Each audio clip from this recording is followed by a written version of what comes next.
Our next question, the recent flood has also given rise to talk of a building code. Some people think a building code would be helpful if we have more floods in the future, while others think a building code would make it more costly and cumbersome to make repairs and rebuild after a flood. Do you think Findlay needs a building code, and why? I would have to say no, Findlay does not need a building code. This issue has already been put forth to the voters twice now, and they have defeated it twice. I don't see why the city is using the flood as an excuse to push through a building code once again. If anything, put it back on the ballot, let the people decide for themselves if this is something they want or they don't. And obviously, if history is any indicator, the people of this town do not want a building code. Mr. Sehnert, the same question. Do you think Findlay needs a building code, and why? Well, I think what we need to do is take a look. There's a council committee that's worked on this for some time to come up with a solution, and they're still out with the solution. And I think what we should do is have a community forum, have that committee come to that forum, talk to the people, hear their ideas about the building, because there's a lot of pros and cons on this issue.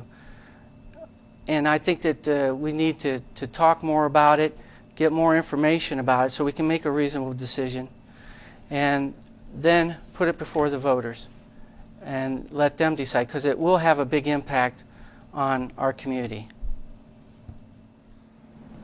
Mr. Sehnert, as mayor, how would you open up communication between elected officials and the public?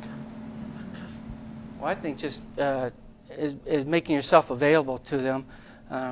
I know sometimes I worked for the city, and I've got friends that work for the county, and I know sometimes heads butt. And I think just talking, communication is good. Like I said before, communication builds trust. And the more that the city and county can communicate, the more that we will build trust with each other, and it will be a benefit not only to both agencies but also the whole community. What tools would you use to open up communication between elected officials and the public, Mr. Knopf? Well, the first thing I would do, well, actually, there's three things actually that I would do within my first 100 days. One would be to sit down with every city official, every city employee, and, well, obviously introduce myself to them. But it would give me a chance to let them know that I am open to receiving their ideas, their thoughts, their suggestions regarding their departments, how the city's running, where improvements could be made, where money could be saved, where they see Findlay going, and where they would like to see Findlay to go. It would also give me an opportunity to let them know that my door would always be open for them to come in, sit down. If they have a concern, if they have an idea, a suggestion, they are more than welcome to come to me with that. If it is a problem that they are experiencing, try working with them and others within the government itself to try to rectify that. Second thing I would do is hold a public forum. Invite the public to come, sit down, air your grievances, air your thoughts, air your suggestions. Let the city know what it is you feel we're doing wrong, where we're going right, where you would like to see Findlay. You can't lead people without knowing where it is that they want to go. You have to have a goal in mind, and then you have to work together in order to get there. And then I actually forgot about my third point there, so I'll just end there. So. Well, get ready for another question. Two of the tools that Findlay has used to grow are annexation and TIFs, which is tax increment financing. Do you have any objections to using these methods? Are there better ways to encourage the type of growth the city needs? Well, I think in the past, Findlay has grown, through those measures, just for the simple sake of growing. I think Findlay has gotten to the point now that we need to seriously look at maybe scaling back our growth. Let's concern ourselves with filling up the storefronts that are sitting empty. Let's fill up, those empty restaurants out there.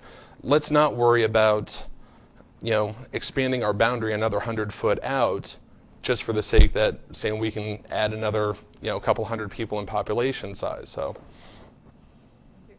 Mr. Senator, the same question. Do you have any objections to using annexation and TIFs as tools to encourage growth in Findlay?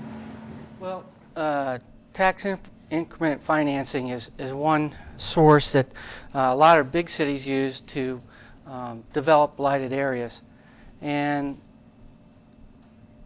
it's a good tool to use for them. I'm not sure. We've used it here a couple times in Findlay that I know of. And I would think that the use of TIFs would be the last resort. I believe that there's probably other options out there that we could use that wouldn't tie up our taxes for a period of whatever the TIF is.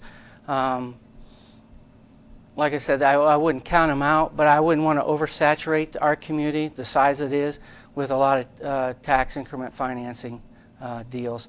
As far as annexation, that's part of growing, and annexing does bring in, again, the tax dollars that we need for the services.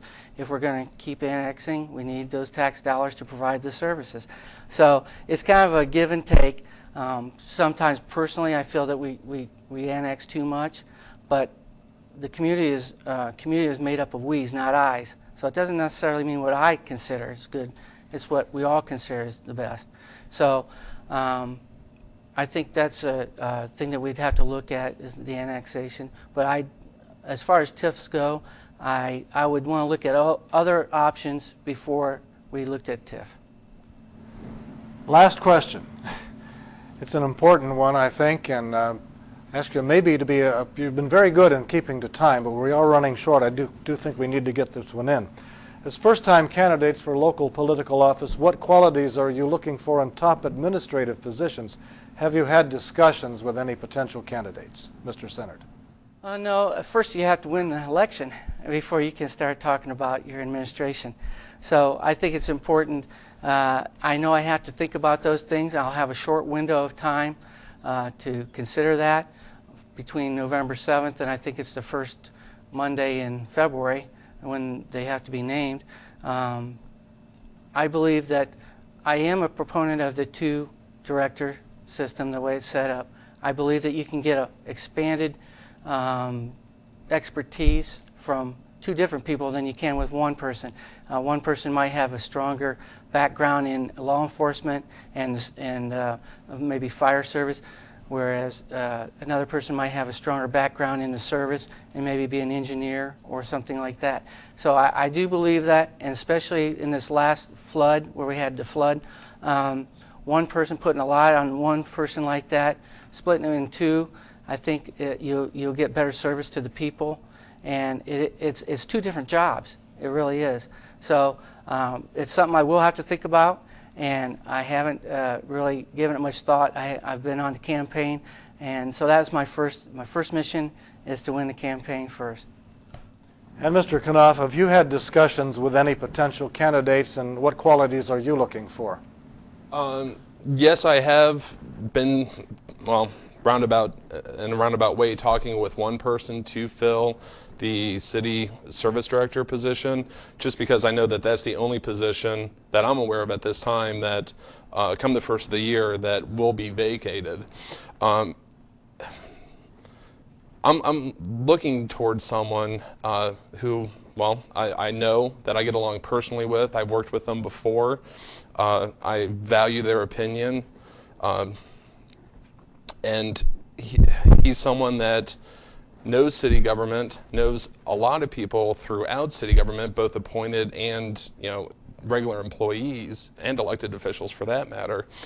So I think in that regard, just for that one position, I have been giving it thought, and if I get elected, I hope to bring him aboard with me.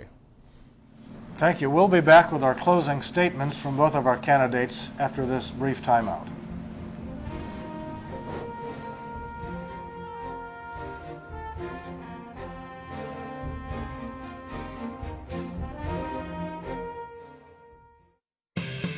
With the